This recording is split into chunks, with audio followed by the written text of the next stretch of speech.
5 ডিসেম্বৰ 1945 চনৰ দিনাখন আমেৰিকাৰ ফ্লৰিডা এয়াৰপৰ্টৰ পৰা 5খন এৰোপ্লেন উৰা মাৰিছিল তেওঁলোকৰ ৰুটিন চেকআপৰ কাৰণে আটলান্টিক মহাসাগৰৰ ওপৰেৰে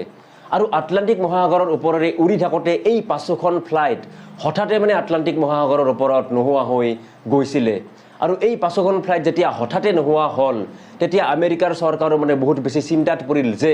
5খনকৈ আমেৰিকাৰ ফ্লাইট কেনেকৈ নোহোৱা হ'ব পাৰিলে ৰাডাৰ সিস্টেমত ফ্লাইট কেইখন ফ্লৰিডাৰ ৰাডাৰ সিস্টেমত ফ্লাইট কেইখন শো হৈয়ে আছিল কিন্তু হঠাতে এই 5খন ফ্লাইট একে সময়তে নোহোৱা হৈ গৈছিল আৰু তাৰ পিছদিনাখন যেতিয়া এই 5খন ফ্লাইটক বিচাৰি 13 জনীয়া ৰেস্কিউ টিমৰ সৈতে আৰু এখন ফ্লাইট গ'ল